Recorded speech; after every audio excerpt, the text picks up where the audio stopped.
शिव के भक्त जो है उन्हें शराब छूना भी नहीं चाहिए, उसके पास भी नहीं जाना चाहिए, उससे दूर भागना चाहिए। बजाय इसके जितने भी तांत्रिक हैं वो 5 मकार लेके बैठे हुए हैं। वो क्या करते हैं? अपने को शाक्त कहलाते हैं, शक्ति के पुजारी कहलाते हैं, शिव के पुजारी कहलाते हैं, और इस कदर व्यभिचार,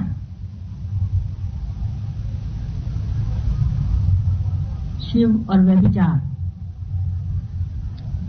जो संपूर्ण ब्रह्म स्वरूप है, उसका नाम लेकर इतना महापाप करना, अपनी दुर्गति की पूर्ण व्यवस्था कर लेना। एक माँ के नाते मैं आपसे बताती हूँ कि इस तरह की गलत फहमी में कभी मत रहना। तंत्र का तरीका जो है बिल्कुल शैतानी तरीका है। आज महाशिवरात्रि के रोज मैं चाहती हूँ कि आप उसके बारे में थोड़ा सा जरूर बताओ। तंत्र की व्यवस्था ये होती है कि जो चीज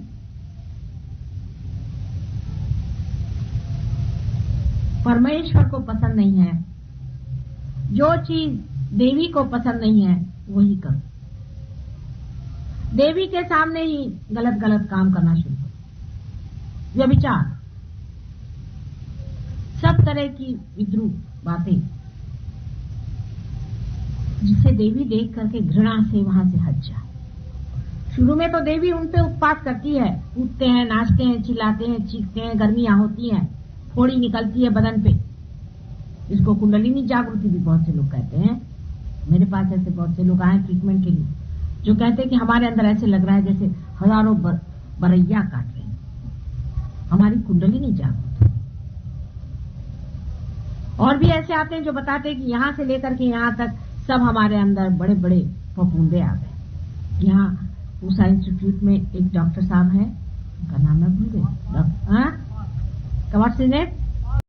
डॉक्टर पाल, वो मेरे पास आए थे। वो बता रहे थे कि उनकी कुंडलिनी किसी ने जागृत की और उनके बदन में हजारों बिच्छू को काट रहे और बेचारे कूदते हुए खड़े रहे, माँ मेरे पास, मुझे बचाओ, मुझे बचाओ। मैं उनकी कुंडलिनी उतारे थे। मैंने कहा आदमी बेटे जरा सबको देखो। 1 मिनट के अंदर उनकी कुंडलिनी मैंने शांत कर दी। कुंडलिनी नहीं, श्री गणेश जो कि शिव जी के पुत्र हैं, जो शक्ति के पुत्र हैं, उनका गुस्सा था। मैंने जब उनसे पूछा तो मैं समझ, जिस इंसान ने उनकी कुंडलिनी जागृत की थी उसका वो नाम उन्होंने मुझे बताया। वो किसी को बताते भी नहीं है, डर के मारे, घबराहट के मारे। कुंडलिनी के नाम से वो घबराते हैं बेचारे। ये उनकी हालत कर दी। और उनसे कहा कि तुम्हारी कुंडलिनी जागृत हो गई सारे बदन में। ऐसा समझ लीजिए कि जैसे सब हाथ पैर जल गए, ब्लिस्टर सारे बदन। 1 मिनट के अंदर कुंडलिनी शांत हो गई। सो गए। सिर्फ गणेश, श्री गणेश, क्योंकि वे मुझे जानते।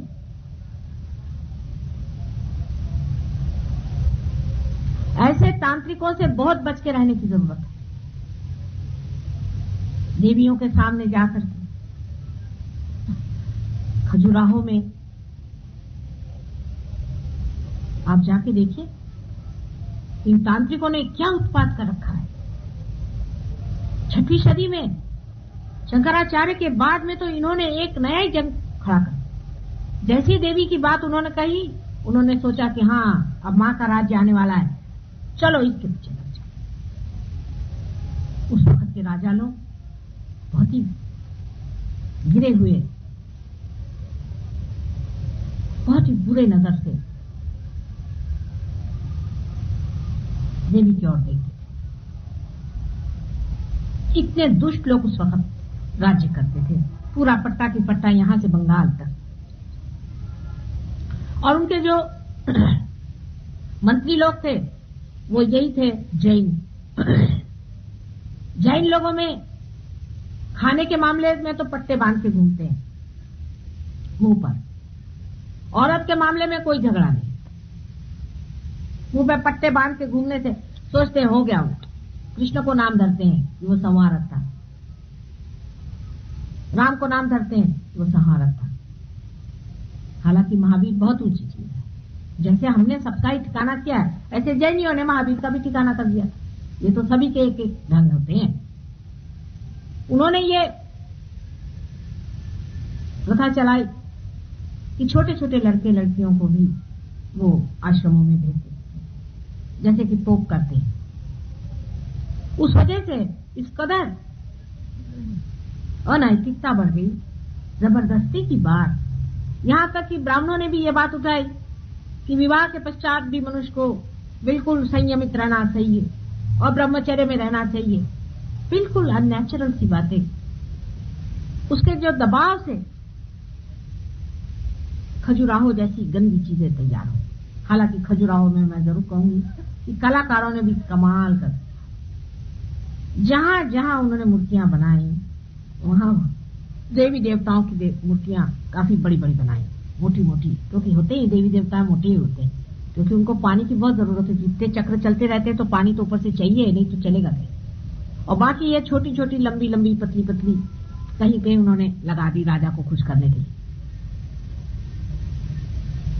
लेकिन वो कोणार्क का जो वो था, तांत्रिकी था, वो उसका क्या करें। अब वहीं पर आप देखिए पास ही में ऐसे भी मंदिर हैं जहां पर ये वाम मार्गी जाकर के और देवी को असंतोष में डालते हैं, मदिरा पीते हैं, शराब पीते हैं और व्यभिचार करते हैं। और जब वहां से देवी का चित्त हट जाता है, यहां तक हमारा फोटोग्राफ से आप बताते हैं आपसे, अभी तो आपको वाइब्रेशन आएंगे अगर आप देखें तो। लेकिन अगर इसके सामने व्यभिचार होना शुरू होगा तो इसमें से फोटोग्राफ में से हम गायब, आपको कोई वाइब्रेशन नहीं आने वाला।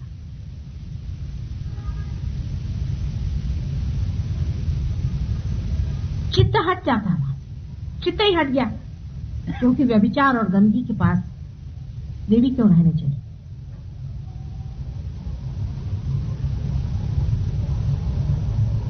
वैसी जगह शिव जी बैठते हैं काफी देर और तड़ाके भी बहुत देते हैं। वहां पर भैरव नाथ भी वहां जमे रहते, उनके तड़ाके के बगैर लोग ठीक नहीं होते। पहले खूब तड़ाके खाते, बड़ी हालत खराब होती है उनकी, पर तो भी बेशरम जैसे लगे ही रहते। वही से तपस्या कहते हैं। बीमार पड़ते हैं, आफतें होती हैं, उल्टियां होती हैं, खून गिरता है, सब होता है, बदन में आग हो जाती है, पर तो भी जमे रहते। फिर शिव जी भी वहां से लुप्त हो जाते। फिर अपना वहां अड्डा जमाया, चरस भांग घोल करके, और गजेड़ियों की वहां महफिल बैठती है, रात में व्यभिचार होते हैं, और उसके बाद सब स्पिरिट्स बुलाए जाते हैं और उन स्पिरिट्स को हाथ में लेकर के फिर उसी से सब ये जो धंधे जो मैंने कल आपको बताए थे वो किए जाते हैं।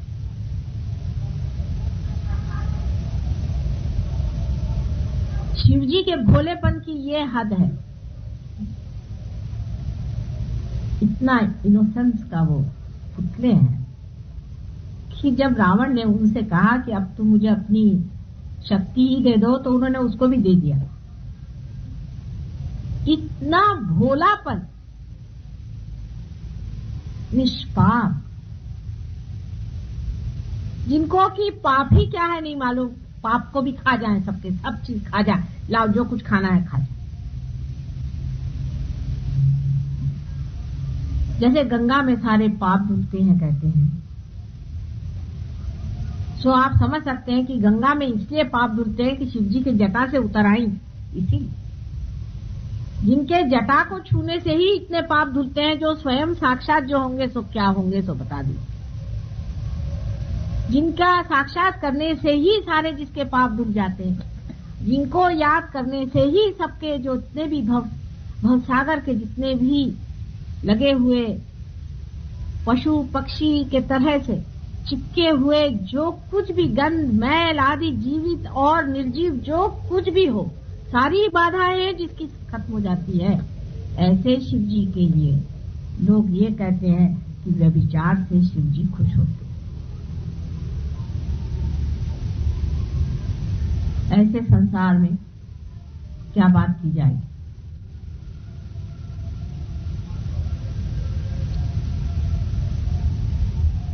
ये तांत्रिक शिव जी के दुश्मन नर्क में मरेंगे कीड़े के मौत से। हजारों वर्षों तक ये नर्क में रहेंगे, इसमें कोई शंका नहीं। लेकिन जो लोग इनकी बातों में फंसते हैं और इनके चक्करों में घूमते हैं, भूत प्रेत आदि को इस्तेमाल करते हैं, दूसरों का नाश करते हैं, वे भी उनके पीछे ही जाने वाले हैं। शिव जी के इस महापर्व के दिन सहयोगी जितने भी हैं उनको निश्चय कर लेना चाहिए कि हमारा हृदय अत्यंत स्वच्छ हो, उसमें सारल्य, सज्जनता। हम अपने को देखें और शर्माएं कि क्या हम इतने दुर्जन हैं जो इस तरह की बातें हम सोचते हैं। अपने हृदय को देखें और पूछें कि क्या हम इतने कपटी और गिरे हुए लोग हैं कि हम इस तरह की बातें सोचते हैं। शिव जी को जागरूक रखने के लिए मनुष्य को अत्यंत सरल हृदय होना है।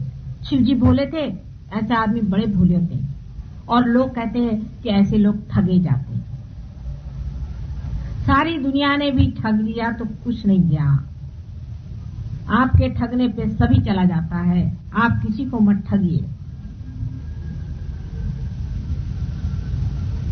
इसमें कोई बड़ी भारी बहादुरी नहीं है कि आप बेवकूफी करें।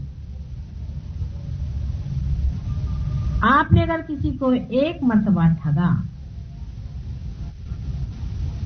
उसकी माफी नहीं हो सकती। आपको कोई 1000 बार ठग ले, आपका कुछ नहीं।